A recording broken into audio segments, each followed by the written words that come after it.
प्यारे विद्यार्थियों, प्यार भरी सत श्री अकाल।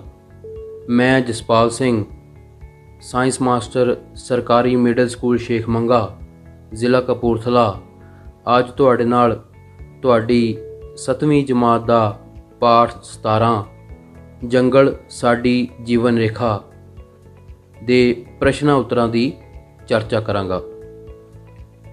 प्रश्न उत्तरां नूं आपां दो भागां 'च करांगे। इस तो पहलां असीं देखदे हां कि इस पाठ विच तुसीं की सिੱਖਿਆ है। सो असीं सिੱਖਿਆ है कि जंगलां नूं धरती दे फेफड़े कहा जाता है। जंगल कई पौदिਆਂ, जंतुआं ਅਤੇ सूखम जीवां तो मिल के बनी एक प्रणाली है। जंगलों तो सानू कई उपजां मिलदियां हन। जंगल दे वख-वख भाग एक दूजे ते निर्भर करते हैं अते असी पढ़िया सी जंगलों की कटाई कारण जन जीवन ते बुरा प्रभाव पैंदा है।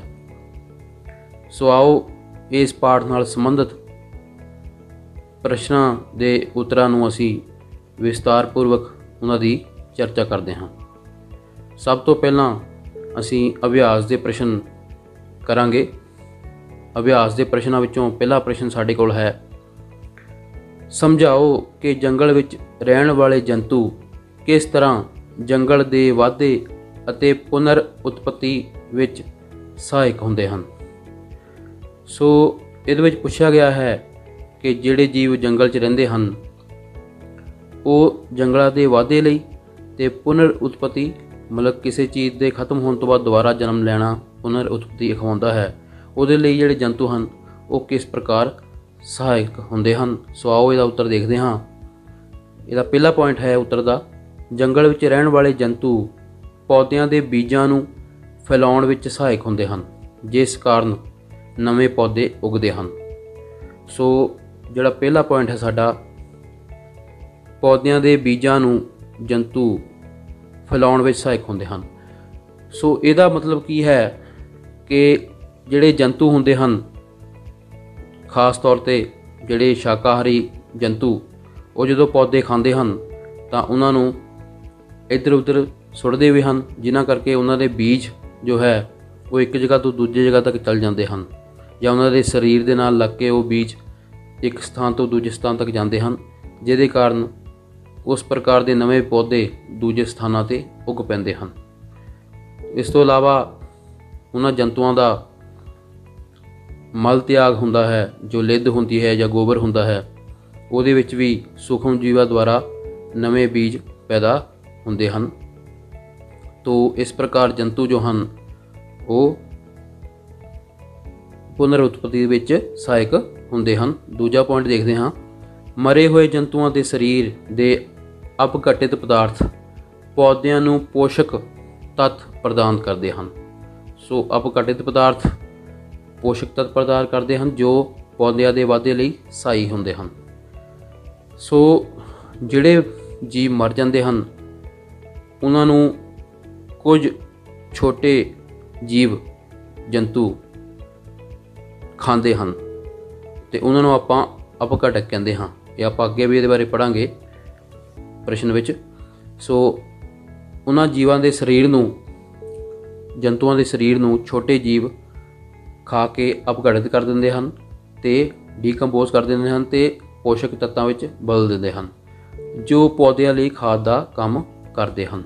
सो इसे तरह तीजा पॉइंट है, सूक्ष्म जीव मरे हुए जंतुओं अते पौधों नूं मलड़ विच परिवर्तित करते हैं जो पौधों लई खाद का काम करते हैं।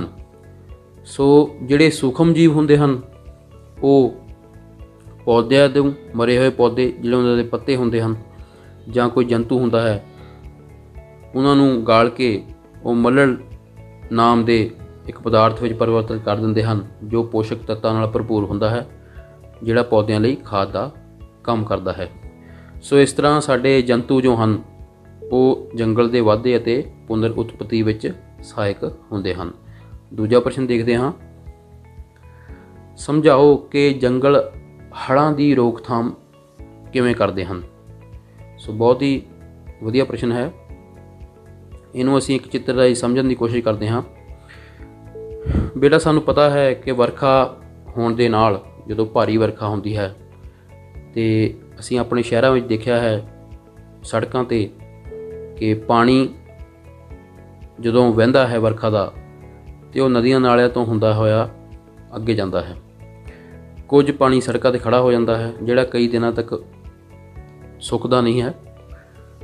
ਉਹਦਾ ਕਾਰਨ ਇਹ ਹੁੰਦਾ ਹੈ ਕਿ ਸੜਕਾਂ ਦੇ ਉੱਤੇ ਜੋ ਸੋਖਣ ਦੀ ਸਮਰੱਥਾ ਹੁੰਦੀ ਹੈ, ਧਰਤੀ ਦੀ ਪਾਣੀ ਸੋਖਣ ਦੀ ਸਮਰੱਥਾ ਉਹ ਘੱਟ ਹੁੰਦੀ ਹੈ। ਅਤੇ ਇਸ ਦੇ ਉਲਟ ਜੇ ਅਸੀਂ ਗੱਲ ਕਰੀਏ, ਇਸ ਚਿੱਤਰ ਵਿੱਚ ਤੁਸੀਂ ਦੇਖ ਰਹੇ ਹੋ ਜਿਹੜੇ ਜੰਗਲਾਂ ਵਿੱਚ ਪੇੜ ਪੌਦੇ ਉੱਗੇ ਹੁੰਦੇ ਹਨ, ਇੱਕ ਤਾਂ ਜਿਹੜਾ ਵਰਖਾ ਦਾ ਪਾਣੀ ਉਹਨਾਂ ਦੇ ਉੱਤੇ ਡਿੱਗਦਾ ਹੈ, ਪੇੜ ਪੌਦਿਆਂ ਦੇ ਉੱਤੇ, ਉਹ ਉਹਨੂੰ ਅਬਜ਼ੋਰਬ ਕਰਦੇ ਹਨ, ਆਪਣੇ ਅੰਦਰ ਚੂਸ ਲੈਂਦੇ ਹਨ। ਤੋ ਇਸ ਤਰ੍ਹਾਂ ਬਹੁਤਾ ਪਾਣੀ ਉਹਨਾਂ ਦੇ ਅੰਦਰ ਸੁੱਕ ਜਾਂਦਾ ਹੈ, ਸੋਖ ਲਿਆ ਜਾਂਦਾ ਹੈ, ਅਬਜ਼ੋਰਬ ਕਰ ਲਿਆ ਜਾਂਦਾ ਹੈ। ਅਤੇ ਕਈ ਤਰੀਕੇ ਦਾ ਇਸ ਤੋਂ ਇਲਾਵਾ ਬਹੁਤਾ ਪਾਣੀ ਧਰਤੀ ਦੁਆਰਾ ਵੀ ਚੂਸ ਲਿਆ ਜਾਂਦਾ ਹੈ। ਅਤੇ ਇਸ ਤੋਂ ਇਲਾਵਾ ਜੇ ਆਪਾਂ ਗੱਲ ਕਰੀਏ, ਤੁਸੀਂ ਇੱਥੇ ਦੇਖ ਰਹੇ ਹੋ ਕਿ ਛੋਟੇ ਬੂਟੀਆਂ ਧਰਤੀ ਵਿੱਚ, ਜਿਹੜੀ ਜੜੀ ਬੂਟੀਆਂ ਬੋਲਦੇ ਹਾਂ, ਜਿਹਦੇ ਧਰਤੀ ਦੇ ਹੇਠਲੀ ਪਰਤ ਬਣਾਉਂਦੇ ਹਨ, ਉਹ ਪਾਣੀ ਦੇ ਵਹਾਅ ਨੂੰ ਘੱਟ ਕਰਦੇ ਹਨ। ਜਿਸ ਕਰਕੇ ਪਾਣੀ ਦਾ ਵਹਾਅ ਘੱਟ ਹੋਣ ਕਰਕੇ ਹੌਲੀ ਹੌਲੀ ਜੰਗਲਾਂ ਵਿੱਚ ਪਾਣੀ ਧਰਤੀ ਦੇ ਹੇਠ ਸੋਖ ਲਿਆ ਜਾਂਦਾ ਹੈ ਅਤੇ ਪਾਣੀ ਇਕੱਠਾ ਵੀ ਨਹੀਂ ਹੁੰਦਾ। ਇਸ ਤਰ੍ਹਾਂ ਹੜ੍ਹ ਆਉਣ ਤੋਂ ਬਚਾਅ ਹੁੰਦਾ ਹੈ। ਸੋ ਇਹਦਾ ਪ੍ਰਸ਼ਨ ਦਾ ਉੱਤਰ ਅਸੀਂ ਲਿਖਤ ਵਿੱਚ ਦੇਖਦੇ ਹਾਂ। ਹਾਂਜੀ, ਜੰਗਲ ਵਿੱਚ ਮੌਜੂਦ ਵੱਖ-ਵੱਖ ਕਿਸਮ ਦੇ ਰੁੱਖ ਅਤੇ ਪੌਦੇ ਵਰਖਾ ਦੇ ਪਾਣੀ ਨੂੰ ਆਪਣੇ ਅੰਦਰ ਸੋਖ ਲੈਂਦੇ ਹਨ ਅਤੇ ਪਾਣੀ ਦੇ ਵਹਾਅ ਨੂੰ ਧੀਮਾ ਕਰ ਦਿੰਦੇ ਹਨ, ਜਿਸ ਕਾਰਨ ਵਰਖਾ ਦਾ ਵਧੇਰੇ ਪਾਣੀ ਵੀ ਹੜ੍ਹਾਂ ਦਾ ਕਾਰਨ ਨਹੀਂ ਬਣਦਾ। ਸੋ ਅਗਲਾ ਪ੍ਰਸ਼ਨ ਦੇਖਦੇ ਹਾਂ ਅਸੀਂ। ਅਗਲਾ ਪ੍ਰਸ਼ਨ ਹੈ, ਅਪਘਾਟਕ ਕਿਸ ਨੂੰ ਆਖਦੇ ਹਨ? ਕਿਸੇ ਦੋ ਦੇ ਨਾਂ ਦੱਸੋ ਅਤੇ ਇਹ ਜੰਗਲ ਵਿੱਚ ਕੀ ਕਰਦੇ ਹਨ? ਸੋ ਅਪਘਾਟਕਾਂ ਬਾਰੇ ਪੁੱਛਿਆ ਗਿਆ ਹੈ। ਬੇਟਾ ਤੁਸੀਂ ਕਦੀ ਦੇਖਿਆ ਹੋਵੇਗਾ ਕਿ ਕਦੀ ਕੋਈ ਸੜਕ 'ਤੇ ਕੋਈ ਜਾਨਵਰ ਮਰ ਜਾਂਦਾ ਹੈ, ਕੁੱਤਾ ਬਿੱਲੀ ਆਦਿ, ਤਾਂ ਕਈ ਵਾਰ ਉਸ ਨੂੰ ਛੋਟੇ ਛੋਟੇ ਕੀੜੇ ਜੋ ਹਨ ਉਹ ਖਾ ਰਹੇ ਹੁੰਦੇ ਹਨ। ਇਸ ਤਰ੍ਹਾਂ ਉਹ ਕੀੜੇ ਉਸ ਦੇ ਸਰੀਰ ਨੂੰ ਖਾ ਕੇ ਉਹਨੂੰ ਅਪਘਾਟਿਤ ਕਰਦੇ ਹਨ, ਡੀਕੰਪੋਜ਼ ਕਰਦੇ ਹਨ। ਸੋ ਇਸੇ ਤਰ੍ਹਾਂ ਹੀ ਸਾਡੇ ਕੋਲ ਕੁਝ ਸੂਖਮ ਜੀਵ ਅਜਿਹੇ ਹੁੰਦੇ ਹਨ ਜੋ ਜੰਗਲਾਂ ਵਿੱਚ ਮਰੇ ਹੋਏ ਜੰਤੂਆਂ ਅਤੇ ਟੁੱਟ ਚੁੱਕੇ ਪੱਤਿਆਂ ਆਦਿ ਨੂੰ ਅਪਘਾਟਿਤ ਕਰ ਦਿੰਦੇ ਹਨ, ਜਿਨ੍ਹਾਂ ਨੂੰ ਅਸੀਂ ਅਪਘਾਟਕ ਆਖਦੇ ਹਾਂ। ਤੁਸੀਂ ਇਸ ਚਿੱਤਰ ਵਿੱਚ ਦੇਖਦੇ ਹੋ ਕਿ ਇੱਕ ਸੂਖਮ ਜੀਵ ਨੂੰ ਪਾਰਦਰਸ਼ੀ ਲੈਂਸ ਰਾਹੀਂ ਵੱਡਾ ਕਰਕੇ ਦਿਖਾਇਆ ਗਿਆ ਹੈ। ਕੁਝ ਸੂਖਮ ਜੀਵ ਅਜਿਹੇ ਵੀ ਹੁੰਦੇ ਹਨ ਜਿਹੜੇ ਸੂਖਮਦਰਸ਼ੀ ਦੇ ਨਾਲ ਅਸੀਂ ਦੇਖ ਸਕਦੇ ਹਾਂ, ਉਹ ਬਹੁਤ ਜ਼ਿਆਦਾ ਛੋਟੇ ਹੁੰਦੇ ਹਨ। ਸੋ ਇਸ ਪ੍ਰਸ਼ਨ ਦਾ ਉੱਤਰ ਅਸੀਂ ਦੇਖਦੇ ਹਾਂ। ਸਭ ਤੋਂ ਪਹਿਲਾਂ ਅਪਘਾਟਕ ਕੀ ਹੁੰਦੇ ਹਨ? ਸੋ ਪੌਦਿਆਂ ਅਤੇ ਜੰਤੂਆਂ ਦੇ ਮਰੇ ਸਰੀਰ ਨੂੰ ਮੱਲੜ ਵਿੱਚ ਪਰਿਵਰਤਿਤ ਕਰਨ ਵਾਲੇ ਸੂਖਮ ਜੀਵ ਅਪਘਾਟਕ ਅਖਵਾਉਂਦੇ ਹਨ। ਸੋ ਮੱਲੜ ਇੱਕ ਤਰ੍ਹਾਂ ਦਾ ਉਹ ਪਦਾਰਥ ਹੁੰਦਾ ਹੈ ਜੋ ਪੋਸ਼ਕ ਤੱਤਾਂ ਨਾਲ ਭਰਪੂਰ ਹੁੰਦਾ ਹੈ ਅਤੇ ਪੌਦਿਆਂ ਲਈ ਖਾਦ ਦਾ ਕੰਮ ਕਰਦਾ ਹੈ। ਤੁਸੀਂ ਪੜ੍ਹਿਆ ਹੈ ਇਸ ਚੈਪਟਰ 'ਚ। ਤੋ ਕਿਸੇ ਦੋਵਾਂ ਦੇ ਨਾਂ ਦੱਸਣੇ ਹਨ ਅਸੀਂ ਅਪਘਾਟਕਾਂ ਦੇ। ਸੋ ਉਹ ਹਨ ਜੀਵਾਣੂ ਅਤੇ ਇੱਕ ਹੈ ਉੱਲੀ। ਇਸ ਤੋਂ ਇਲਾਵਾ ਇਹ ਜੰਗਲ ਵਿੱਚ ਕੀ ਕਰਦੇ ਹਨ? ਇਹਦਾ ਉੱਤਰ ਹੈ, ਇਹ ਮਰੇ ਹੋਏ ਪੌਦਿਆਂ ਅਤੇ ਜੰਤੂਆਂ ਦੇ ਸਰੀਰ ਨੂੰ ਪੋਸ਼ਕ ਤੱਤਾਂ ਵਿੱਚ ਬਦਲ ਦਿੰਦੇ ਹਨ। ਸੋ ਇਹ ਸੀ ਸਾਡੇ ਤੀਜੇ ਪ੍ਰਸ਼ਨ ਦਾ ਉੱਤਰ। ਅੱਗੇ ਦੇਖਦੇ ਹਾਂ ਚੌਥਾ ਪ੍ਰਸ਼ਨ। ਵਾਯੂਮੰਡਲ ਵਿੱਚ ਆਕਸੀਜਨ ਅਤੇ ਕਾਰਬਨ ਡਾਈਆਕਸਾਈਡ ਵਿੱਚ ਸੰਤੁਲਨ ਬਣਾ ਕੇ ਰੱਖਣ ਵਿੱਚ ਜੰਗਲਾਂ ਦੀ ਭੂਮਿਕਾ ਨੂੰ ਸਮਝਾਓ। ਹੁਣ ਇਸ ਚਿੱਤਰ ਵਿੱਚ ਤੁਸੀਂ ਦੇਖ ਰਹੇ ਹੋ ਕਿ ਇੱਕ ਰੁੱਖ ਦੀ ਉਦਾਹਰਨ ਲਈ ਹੈ। ਤੁਸੀਂ ਇੱਥੇ ਦੇਖ ਰਹੇ ਹੋ ਆਕਸੀਜਨ ਜੋ ਹੈ ਰੁੱਖ ਦੁਆਰਾ ਛੱਡੀ ਜਾ ਰਹੀ ਹੈ। ਸੋ ਰੁੱਖ ਦੁਆਰਾ ਆਕਸੀਜਨ ਜਿਹੜੀ ਛੱਡੀ ਜਾ ਰਹੀ ਹੈ वो ਜੰਤੂਆਂ ਦੁਆਰਾ। ਸੋ ਇੱਥੇ ਇੱਕ ਲੜਕੀ ਦਾ ਚਿੱਤਰ ਹੈ। ਜੰਤੂਆਂ ਦੀ ਸ਼੍ਰੇਣੀ ਵਿੱਚ ਹੀ ਆਉਂਦੇ ਹਨ ਜੋ ਮਨੁੱਖ ਹੁੰਦੇ ਹਨ। ਸੋ ਜੰਤੂਆਂ ਦੁਆਰਾ, ਜੰਤੂ ਇੱਥੇ ਇੱਕ ਹੋਰ ਹੈ, ਆਕਸੀਜਨ ਲਈ ਜਾਂਦੀ ਹੈ।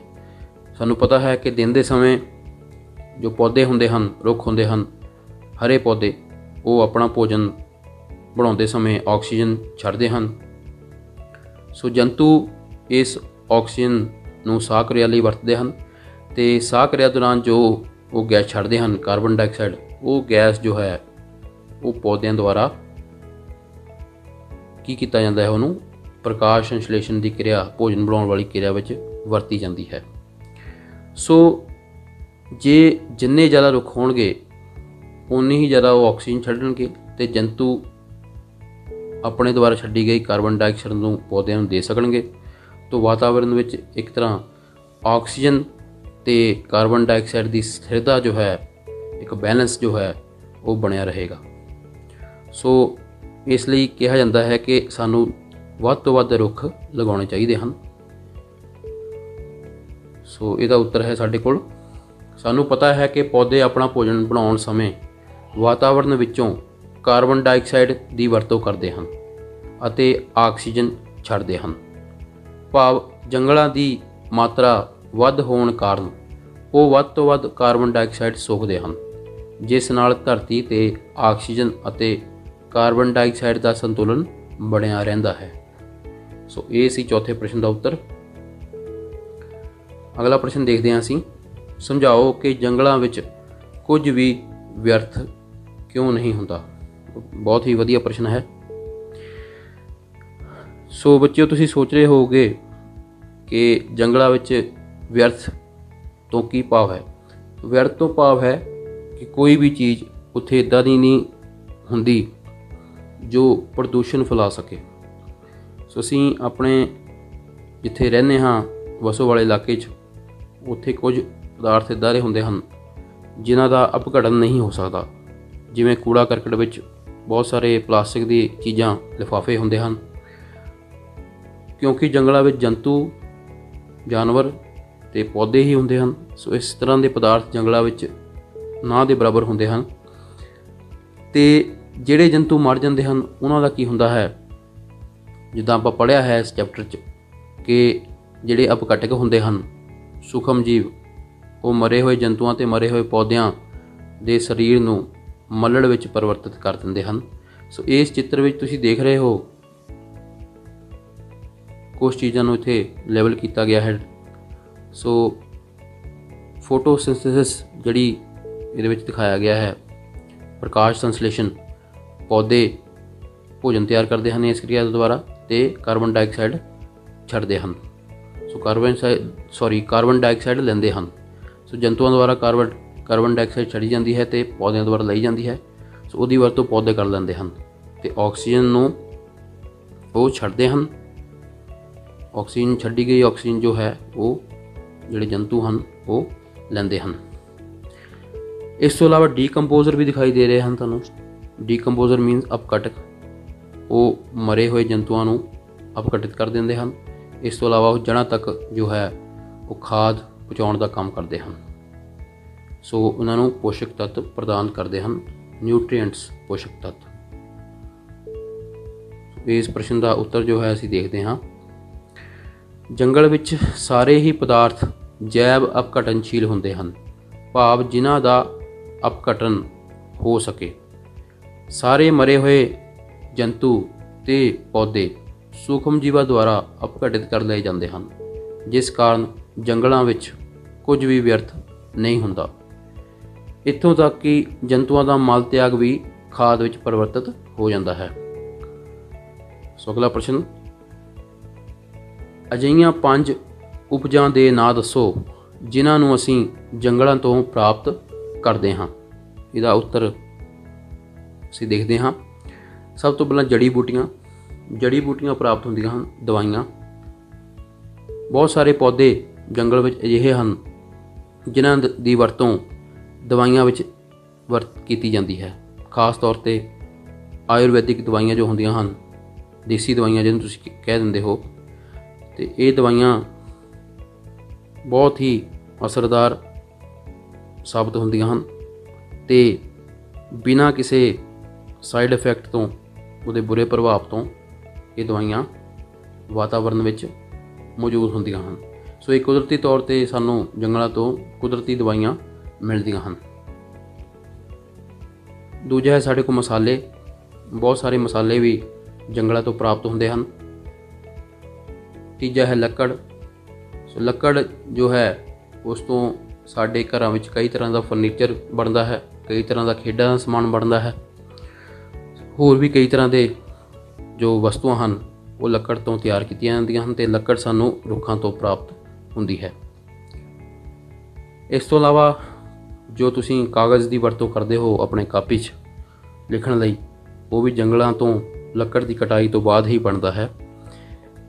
ਕਾਗਜ਼ ਦੀ ਵਰਤੋਂ ਲਈ ਬਹੁਤ ਸਾਰਾ ਪਾਣੀ ਵੀ ਲੱਗਦਾ ਹੈ ਬੇਟਾ, ਇਸ ਕਰਕੇ ਕਾਗਜ਼ ਦੀ ਵਰਤੋਂ ਸਾਨੂੰ ਬਹੁਤ ਹੀ ਸੋਚ ਸਮਝ ਕੇ ਅਤੇ ਲੋੜੀਂਦੀ ਹੋਣ 'ਤੇ ਹੀ ਕਰਨੀ ਚਾਹੀਦੀ ਹੈ।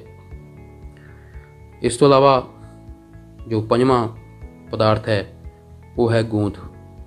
ਸੋ ਸਾਨੂੰ ਗੂੰਦ ਜੋ ਹੈ ਉਹ ਲੱਕੜਾਂ ਤੋਂ, ਰੁੱਖਾਂ ਤੋਂ, ਜੰਗਲਾਂ ਵਿੱਚ ਕੁਝ ਰੁੱਖਾਂ ਤੋਂ ਸਾਨੂੰ ਗੂੰਦ ਜੋ ਹੈ ਉਹ ਪ੍ਰਾਪਤ ਹੁੰਦਾ ਹੈ। ਇਸ ਤੋਂ ਬਾਅਦ ਆਪਾਂ ਅਗਲਾ ਪ੍ਰਸ਼ਨ ਦੇਖਾਂਗੇ, ਖਾਲੀ ਥਾਵਾਂ ਭਰੋ। ਸੋ ਖਾਲੀ ਥਾਵਾਂ ਤੁਹਾਨੂੰ ਦਿੱਤੀਆਂ ਗਈਆਂ ਹਨ 4। ਇਹਦੇ ਵਿੱਚ ਤੁਸੀਂ ਪਾਠ ਪੜ੍ਹਿਆ ਹੈ ਬਹੁਤ ਵਧੀਆ ਤਰੀਕੇ ਨਾਲ। ਸੋ ਖਾਲੀ ਥਾਵਾਂ ਤੁਸੀਂ ਭਰ ਸਕਦੇ ਹੋ। ਪਹਿਲੀ ਖਾਲੀ ਥਾਂ ਹੈ ਊੜਾ। ਕੀਟ, ਤਿਤਲੀਆਂ, ਸ਼ਹਿਦ ਦੀਆਂ ਮੱਖੀਆਂ ਅਤੇ ਪੰਛੀ ਫੁੱਲਾਂ ਵਾਲੇ ਪੌਦਿਆਂ ਦੀ ਡੈਸ਼ ਵਿੱਚ ਸਹਾਇਤਾ ਕਰਦੇ ਹਨ।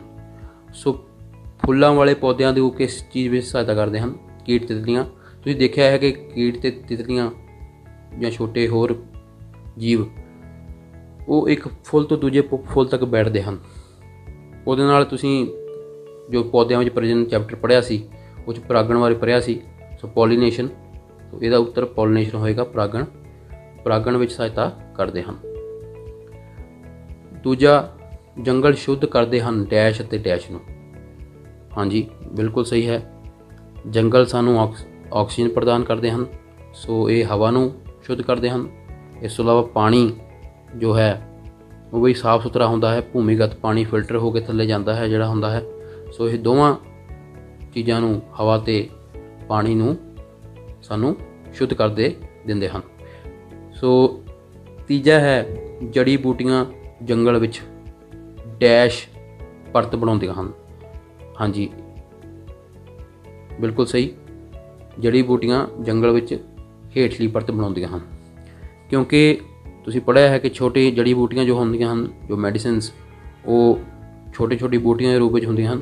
ਤਾਂ ਜੰਗਲ ਦੇ ਬਿਲਕੁਲ ਹੇਠਾਂ ਇੱਕ ਵੱਖਰੀ ਉਹਨਾਂ ਨੇ ਪਰਤ ਬਣਾਈ ਹੁੰਦੀ ਹੈ।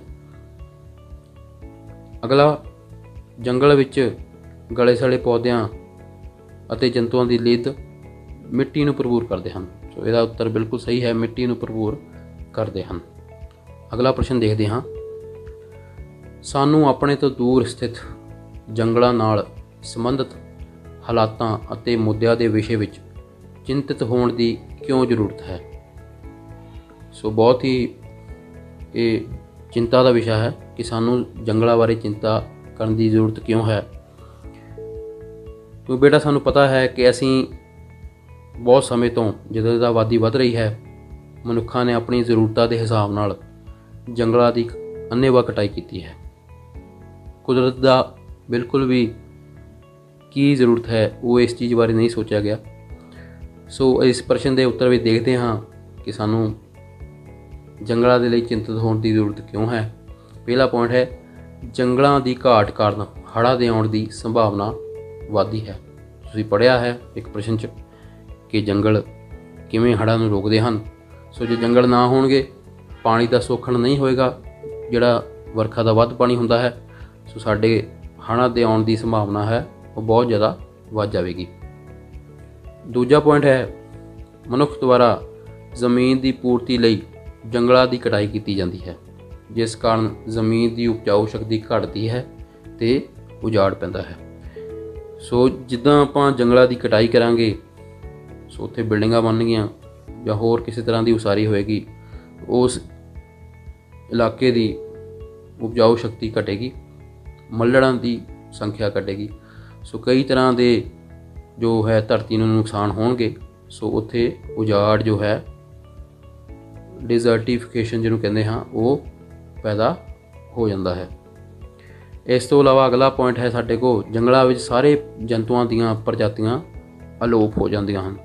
ਸੋ ਇਹ ਵੀ ਇੱਕ ਚਿੰਤਾ ਦਾ ਬਹੁਤ ਵੱਡਾ ਵਿਸ਼ਾ ਹੈ ਕਿ ਜੰਗਲਾਂ ਦੀ ਜਿਸ ਜੰਗਲ ਦੀ ਕਟਾਈ ਹੁੰਦੀ ਹੈ ਉਹਦੇ ਵਿੱਚ ਰਹਿਣ ਵਾਲੇ ਕੁਝ ਖਾਸ ਕਿਸਮ ਦੇ ਜੰਤੂ ਉਹ ਮਰ ਮੁੱਕ ਜਾਂਦੇ ਹਨ ਅਤੇ ਉਹਨਾਂ ਦੀ ਨਸਲ ਹੀ ਪੂਰੀ ਦੀ ਪੂਰੀ ਖਤਮ ਹੋ ਜਾਂਦੀ ਹੈ। ਸੋ ਜੰਤੂ ਇੱਕ ਭੋਜਨ ਚੱਕਰ ਵਿੱਚ ਬਹੁਤ ਵੱਡਾ ਯੋਗਦਾਨ ਪਾਉਂਦੇ ਹਨ। ਸੋ ਇਹਦੇ ਨਾਲ ਭੋਜਨ ਚੱਕਰ ਵੀ ਵਿਗੜਦਾ ਹੈ। ਸੋ ਜੰਗਲਾਂ ਦੇ ਲਈ ਇਸ ਕਰਕੇ ਸਾਨੂੰ ਚਿੰਤਤ ਹੋਣ ਦੀ ਜ਼ਰੂਰਤ ਹੈ। ਅਗਲਾ ਪੁਆਇੰਟ, ਜੰਗਲਾਂ ਦੀ ਕਟਾਈ ਕਾਰਨ ਵਾਤਾਵਰਨ ਵਿੱਚ ਕਾਰਬਨ ਡਾਈਆਕਸਾਈਡ ਦੀ ਮਾਤਰਾ ਵੱਧਦੀ ਹੈ, ਜਿਸ ਕਾਰਨ ਧਰਤੀ 'ਤੇ ਤਾਪਮਾਨ ਵੱਧਦਾ ਹੈ। ਸੋ ਇਹ ਤੁਸੀਂ ਦੇਖਿਆ ਹੀ ਹੈ ਕਿ ਜੇ ਜੰਗਲ ਘੱਟ ਜਾਣਗੇ ਤਾਂ ਮਨੁੱਖਾਂ ਦੁਆਰਾ ਛੱਡੀ ਗਈ ਕਾਰਬਨ ਡਾਈਆਕਸਾਈਡ ਨੂੰ ਸੋਖਣ ਦੇ ਲਈ ਪੇੜ ਪੌਦੇ ਨਹੀਂ ਹੋਣਗੇ ਤਾਂ ਕਾਰਬਨ ਡਾਈਆਕਸਾਈਡ ਵਧੇਗੀ, ਜਿਸ ਨਾਲ ਗਲੋਬਲ ਵਾਰਮਿੰਗ ਜਿਹਨੂੰ ਆਪਾਂ ਆਖਦੇ ਹਾਂ ਉਹਦੇ ਨਾਲ ਤਾਪਮਾਨ ਵੱਧ ਜਾਵੇਗਾ। ਤਾਂ ਆਖਰੀ ਪੁਆਇੰਟ, ਜੰਗਲਾਂ ਦੀ ਕਟਾਈ ਜਲ ਚੱਕਰ ਨੂੰ ਵੀ ਪ੍ਰਭਾਵਿਤ ਕਰਦੀ ਹੈ। ਸੋ ਵਰਖਾ 'ਤੇ ਵੀ ਇਹਦਾ ਬਹੁਤ ਪ੍ਰਭਾਵ ਪਵੇਗਾ, ਕਿਉਂਕਿ ਜੰਗਲ ਜੋ ਹਨ ਉਹ ਵਰਖਾ ਦੇ ਲਈ ਵੀ ਸਹਾਇਕ ਹੁੰਦੇ ਹਨ।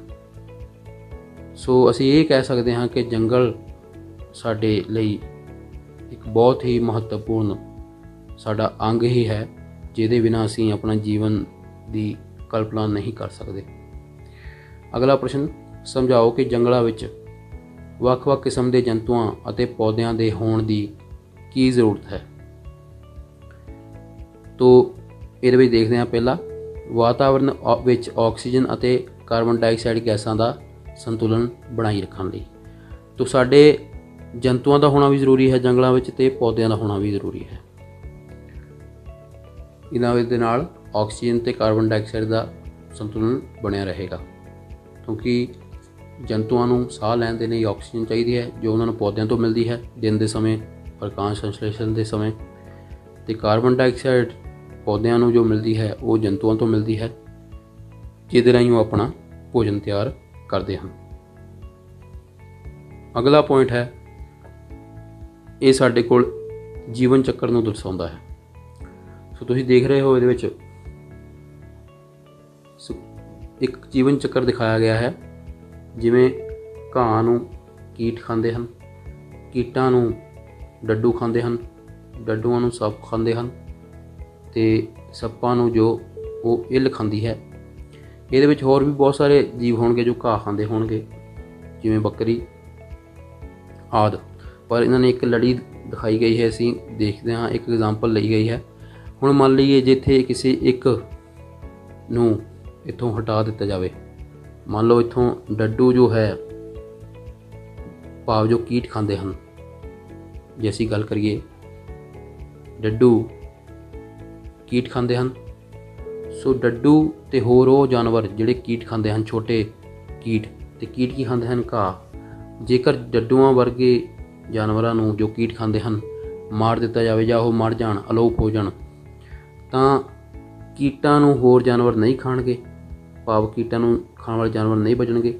ਜੇ ਕੀਟ ਵੱਧਦੇ ਗਏ ਤਾਂ ਉਹਨਾਂ ਨੇ ਘਾਹ ਅਤੇ ਪੇੜ ਪੌਦੇ ਆਦਿ ਖਾਣੇ ਹਨ, ਉਹਨਾਂ ਨੇ ਵੱਧ ਖਾਣੇ ਹਨ, ਉਹਨਾਂ ਦੀ ਜਨਸੰਖਿਆ ਵੱਧ ਜਾਵੇਗੀ, ਜਿਹਦੇ ਕਾਰਨ ਜਿਹੜੇ ਘਾਹ ਦੀ ਭਾਵ ਪੌਦਿਆਂ ਦੀ ਸੰਖਿਆ ਜੋ ਹੈ ਉਹ ਘਟੇਗੀ। ਤਾਂ ਇੱਕ ਇਨਬੈਲੈਂਸ ਜਿਹੜਾ ਹੈ ਉਹ ਬਣ ਜਾਵੇਗਾ, ਅਸੰਤੁਲਨ ਜਿਹੜਾ ਹੈ ਉਹ ਪੈਦਾ ਹੋ ਜਾਵੇਗਾ। ਸੋ ਇਹ ਸਾਡੇ ਕੋਲ ਇੱਕ ਤਰ੍ਹਾਂ ਦੀ ਲੜੀ ਹੈ ਜੋ ਭੋਜਨ ਚੱਕਰ ਨੂੰ ਵੀ ਪ੍ਰਭਾਵਿਤ ਕਰਦੀ ਹੈ। ਸੋ ਇਸ ਲਈ ਇਸ ਦੂਸਰਾ ਪੁਆਇੰਟ ਇਹ ਦਰਸਾਉਂਦਾ ਹੈ ਕਿ ਪੌਦਿਆਂ ਅਤੇ ਜੰਤੂਆਂ ਦੋਵਾਂ ਦੀ ਹੋਣ ਦੀ ਜ਼ਰੂਰਤ ਹੈ। ਸੋ ਤੀਜਾ ਪੁਆਇੰਟ ਦੇਖਦੇ ਹਾਂ ਅਸੀਂ, ਮਰੇ ਹੋਏ ਜੰਤੂਆਂ ਅਤੇ ਪੌਦਿਆਂ ਦੇ ਅਪਘਟਨ ਲਈ ਪੋਸ਼ਕ ਤੱਤਾਂ ਦੀ ਪ੍ਰਾਪਤੀ ਲਈ। ਸੋ ਬਿਲਕੁਲ ਠੀਕ ਹੈ। ਤੋ ਜੰਤੂ ਮਰੇ ਹੋਏ ਪੌਦਿਆਂ ਨੂੰ ਸੂਖਮ ਜੀਵ ਅਪਘਟਿਤ ਕਰਦੇ ਹਨ, ਉਹਦੇ ਲਈ ਪੋਸ਼ਕ ਤੱਤ ਮਿਲਦੇ ਹਨ। ਜੇ ਜੰਤੂ ਨਾ ਹੋਣਗੇ ਤਾਂ ਪੋਸ਼ਕ ਤੱਤ ਵੀ ਪੌਦਿਆਂ ਨੂੰ ਨਹੀਂ ਮਿਲ ਪਾਉਣਗੇ, ਕਿਉਂਕਿ ਖਾਦ ਜਿਹੜੀ ਉਪਲਬਧ ਨਹੀਂ ਹੋਵੇਗੀ। ਅਗਲਾ ਪੁਆਇੰਟ ਹੈ, ਹਰ ਪ੍ਰਕਾਰ ਦੇ ਪੌਦੇ ਅਤੇ ਜੰਤੂਆਂ ਦੀ ਪ੍ਰਜਾਤੀ ਨੂੰ ਬਚਾਈ ਰੱਖਣ ਲਈ, ਭਾਵ ਜੰਗਲੀ ਜੀਵਨ ਚੱਕਰ ਨੂੰ ਸਥਿਰ ਬਣਾਈ ਰੱਖਣ ਲਈ। ਸੋ ਕਿਸੇ ਵੀ ਤਰ੍ਹਾਂ ਦੀ ਨਸਲ ਜੋ ਹੈ ਉਹਦਾ ਖਤਮ ਹੋਣਾ ਉਹ ਭੋਜਨ ਚੱਕਰ ਲਈ ਅਤੇ ਜੀਵਨ ਚੱਕਰ ਲਈ ਦੋਵਾਂ ਲਈ ਹਾਨੀਕਾਰਕ ਹੋਵੇਗਾ। ਅਗਲਾ ਪ੍ਰਸ਼ਨ ਅਤੇ ਆਖਰੀ ਪ੍ਰਸ਼ਨ ਦੇਖਦੇ ਹਾਂ। ਹੇਠਾਂ ਦਿੱਤੇ ਗਏ ਚਿੱਤਰ ਵਿੱਚ ਬੱਦਲ, ਵਰਖਾ, ਵਾਯੂਮੰਡਲ, ਕਾਰਬਨ ਡਾਈਆਕਸਾਈਡ, ਆਕਸੀਜਨ, ਪੌਦੇ, ਜੰਤੂ, ਮਿੱਟੀ ਅਪਘਟਕ, ਜੜ੍ਹਾਂ ਅਤੇ ਭੂਮੀ ਜਲ ਸਤਰ ਨੂੰ ਲੇਬਲ ਕਰੋ। ਸੋ ਇੱਕ ਚਿੱਤਰ ਦਿਖਾਇਆ ਗਿਆ ਹੈ, ਉਹਦੇ ਵਿੱਚ ਦੋ ਚੀਜ਼ਾਂ ਨੂੰ ਦਿਖਾਇਆ ਗਿਆ ਹੈ, ਸਿਰਫ ਕਾਰਬਨ ਡਾਈਆਕਸਾਈਡ ਅਤੇ ਆਕਸੀਜਨ। ਬਾਕੀ ਸਾਰੀਆਂ ਜਿਹੜੇ ਨਾਮ ਅਸੀਂ ਬੋਲੇ ਹਨ ਉਹ ਆਪ ਲੇਬਲ ਕਰਨੇ ਹਨ। ਸਭ ਤੋਂ ਪਹਿਲਾਂ ਤਾਂ ਬੱਦਲ ਤੁਹਾਨੂੰ ਦਿਖਾਈ ਦੇ ਰਹੇ ਹਨ। ਸੋ ਸਾਡੇ ਕੋਲ ਜੋ ਬੱਦਲ ਹਨ ਉਹਨਾਂ ਨੂੰ ਅਸੀਂ ਲੇਬਲ ਕਰ ਦਿੰਦੇ ਹਾਂ ਕਿ ਸਾਡੇ ਕੋਲ ਇੱਥੇ ਬੱਦਲ ਹਨ। ਉਸ ਤੋਂ ਬਾਅਦ ਵਰਖਾ ਹੈ।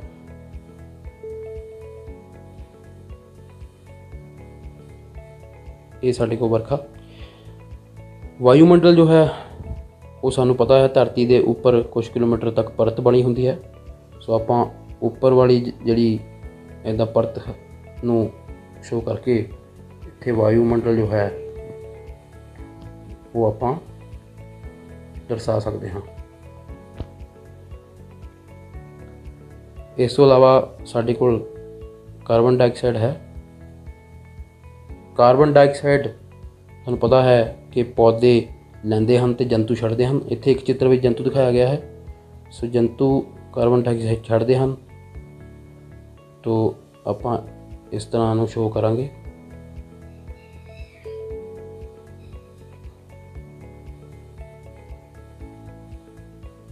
ਸੋ ਕਾਰਬਨ ਡਾਈਆਕਸਾਈਡ ਇਹ ਹੈ। ਇਸ ਤੋਂ ਇਲਾਵਾ ਆਕਸੀਜਨ। ਸੋ ਆਕਸੀਜਨ ਪੌਦੇ ਛੱਡਦੇ ਹਨ। ਆਪਾਂ ਇੱਥੇ ਆਕਸੀਜਨ ਜੋ ਹੈ ਇਸ ਤਰ੍ਹਾਂ ਐਰੋ ਦਾ ਨਿਸ਼ਾਨ ਲਗਾ ਕੇ ਆਕਸੀਜਨ ਨੂੰ ਲੇਬਲ ਕਰ ਦੇਵਾਂਗੇ।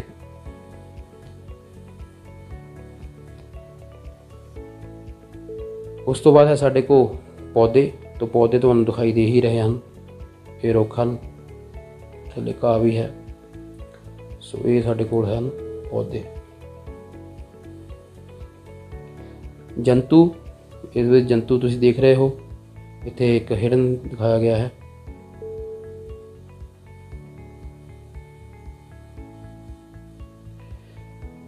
ਮਿੱਟੀ ਅਪਘਟਕ।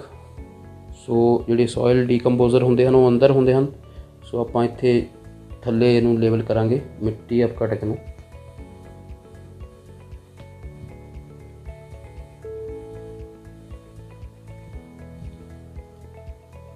ਅਗਲਾ ਹੈ ਸਾਡੇ ਕੋਲ ਜੜ੍ਹਾਂ ਅਤੇ ਭੂਮੀ ਜਲ ਸਤਰ। ਸੋ ਆਹ ਜੜ੍ਹਾਂ ਦਿਖਾਈਆਂ ਗਈਆਂ ਹੈ, ਇਹ ਜੜ੍ਹਾਂ ਹਨ ਅਤੇ ਥੱਲੇ ਜੋ ਹੈ ਭੂਮੀ ਜਲ ਸਤਰ, ਜਿਹੜਾ ਭੂਮੀ ਦਾ ਥਰੜਾ ਜਲ ਹੈ ਉਹ ਭੂਮੀ ਜਲ ਸਤਰ ਹੈ। ਸੋ ਇਸ ਤਰ੍ਹਾਂ ਆਪਾਂ ਇਹਨੂੰ ਲੇਬਲ ਕੀਤਾ ਡਾਇਗਰਾਮ ਨੂੰ। ਤੁਸੀਂ ਕਾਪੀ 'ਤੇ ਇਹਨੂੰ ਸਾਫ ਸੁਥਰਾ ਲੇਬਲ ਕਰ ਦੇਣਾ ਹੈ ਆਪਣੀ। ਇਹ 10 ਪ੍ਰਸ਼ਨ ਅਭਿਆਸ ਦੇ ਪ੍ਰਸ਼ਨ ਸਨ। ਇਸ ਤੋਂ ਇਲਾਵਾ 3 ਅਭਿਆਸ ਦੇ ਪ੍ਰਸ਼ਨ ਹੋਰ ਵੀ ਹਨ, ਉਹ ਅਸੀਂ ਅਗਲੇ ਭਾਗ ਦੇ ਵਿੱਚ, ਦੂਜੇ ਭਾਗ ਦੇ ਵਿੱਚ ਬਾਕੀ ਪ੍ਰਸ਼ਨਾਂ ਦੇ ਨਾਲ ਉਹਨਾਂ ਦੀ ਚਰਚਾ ਕਰਾਂਗੇ। ਤਦ ਤੱਕ ਲਈ ਧੰਨਵਾਦ।